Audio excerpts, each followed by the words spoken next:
Good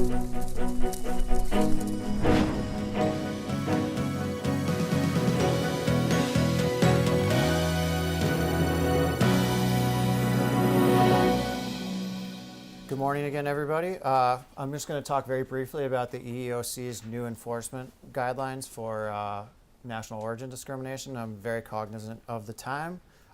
This is the last formal presentation, but after I finish up, I will turn it over to Representative Dave Rogers to discuss new developments at the State House. The EEOC guidelines, or the guidance, is a 49-page document here. It's pretty thick, pretty dense, but not too bad to get through. So I'm just going to try and highlight some of the more tricky issues that arise relating to national origin discrimination. First is the basics, which is the Equal Employment Opportunity Commission is the federal agency responsible for the administration and enforcement of Title VII. Title VII, the federal Civil Rights Act relating to employment.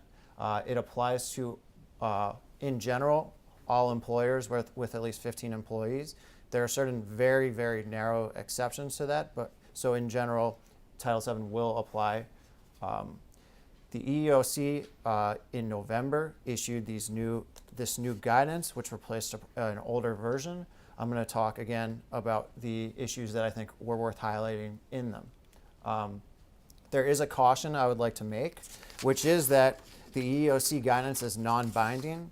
So what the EEOC is not the end-all be-all of your issue with regards to national origin discrimination. It's not going to be dispositive of the issue, but it might be helpful, and it certainly could be persuasive to a court to rely on.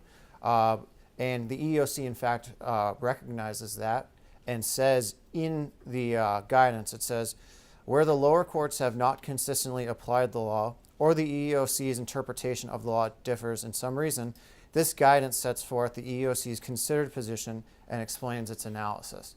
So it's a nice little recognition that it might not be worth much, but at least they've thought about it and come up with what they think is the best. The other thing to note is that there was a recent Supreme Court justice who has confirmed, who has expressed skepticism about giving federal agencies deference, and that could impact how the EEOC's guidance, the weight that it's accorded. I do know that in my practice, I do consult with the EEOC guidance on, for example, ADA compliance and reasonable accommodations, as well as sexual harassment from time to time. So I think most lawyers probably look at them too, and it's good to recognize that they can be very helpful and they can be persuasive, but they're never dispositive on an issue. The other caution that's important to note is that Massachusetts law, other states' laws, or municipal ordinances might be more protective of employees. So something that might be in compliance with Title VII might violate 151B or another state or local ordinance. Now, as I mentioned, a late 2016 federal agency's guidance, in particular about national origin discrimination, I know something I was thinking about when I was reading it, and maybe some of you might be thinking about, is the elephant in the room, which is the new administration and what the new administration will do with the national origin discrimination guidance. The Trump administration will have the opportunity to pack the EEOC with commissioners. Currently, so the composition of the EEOC is there's 5 commissioners. They're generally appointed on a bipartisan basis. There's no formal rule requiring that. And there's also a general counsel. All commissioners are appointed by the president and then need to be approved by the Senate.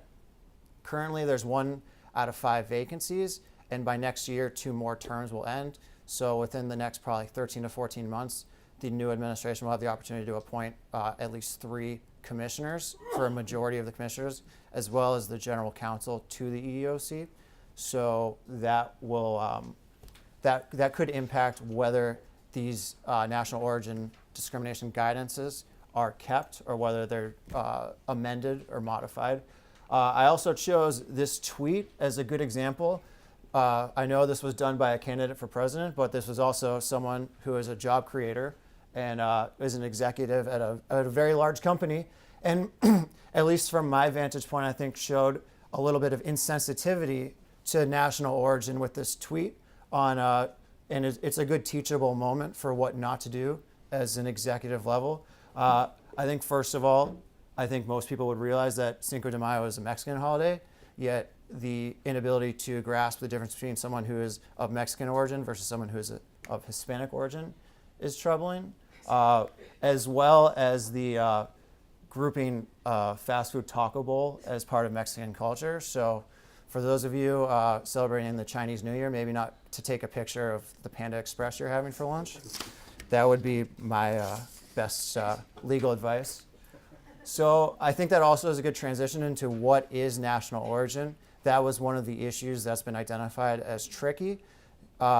National origin can sometimes be synonymous with ethnicity, but it can also mean place of origin, geographic place of origin, both at a country level, at a regional level, at a geographic region within a country.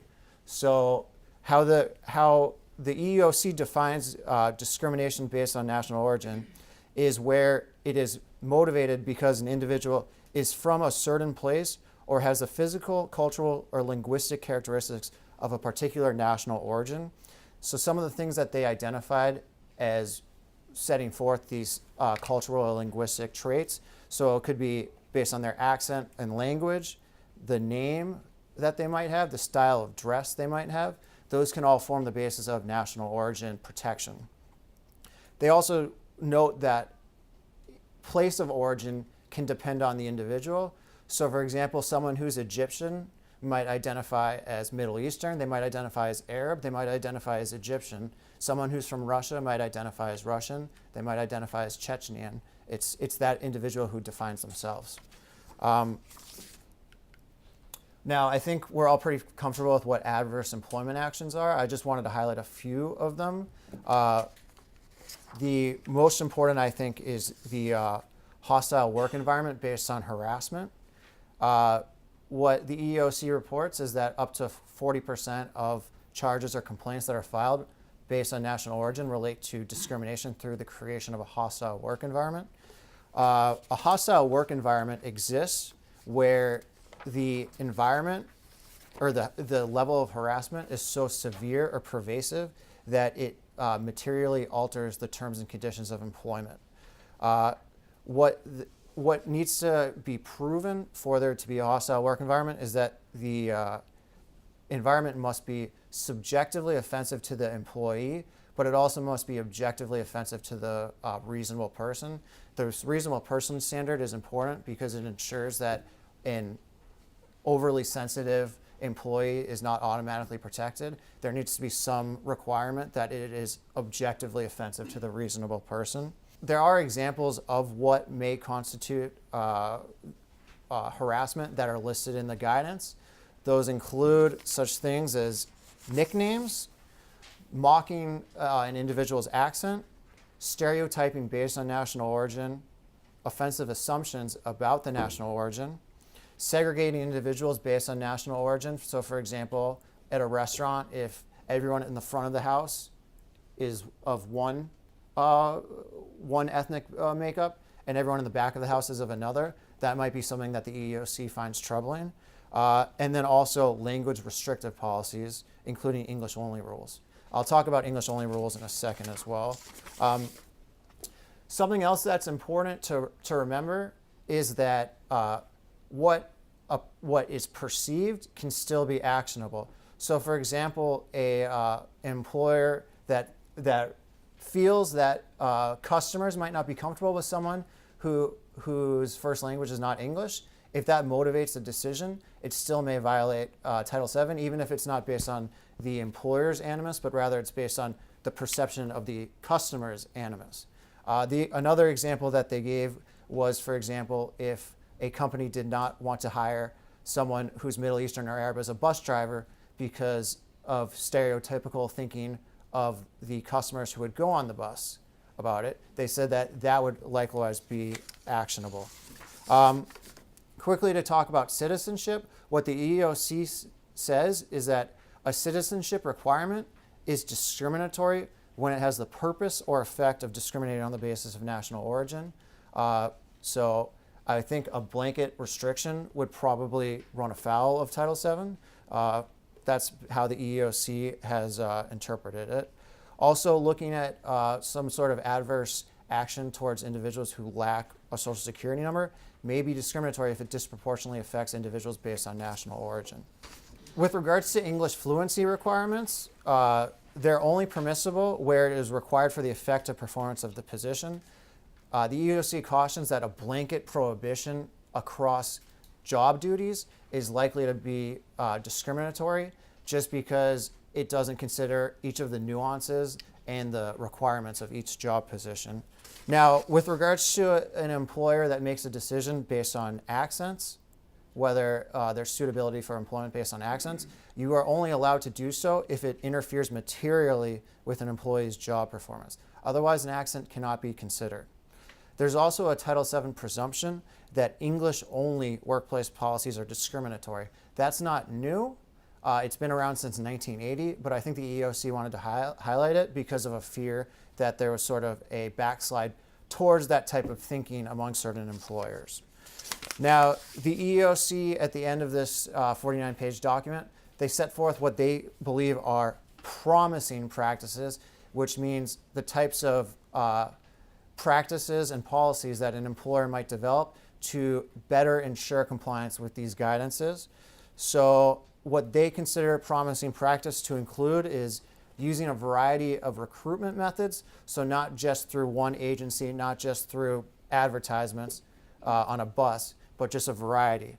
Also notifying the applicants through the candidacy, through the advertisement, that the employer is an equal employment opportunity employer.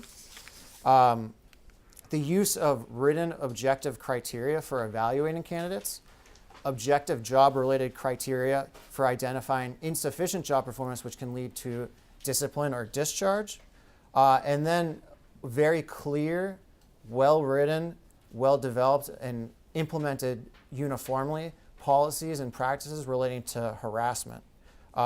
It's also important to communicate to employees about those policies. Now, that serves a dual purpose. First of all, it prevents harassment, but second of all, it can also help defend a claim of harassment if it's not necessarily reported quickly.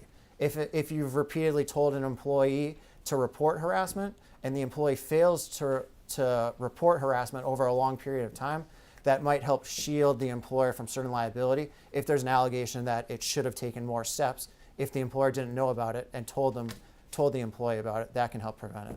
So now I'm going to turn the floor over to Representative Dave Rogers, and I appreciate everyone's time and listening to me.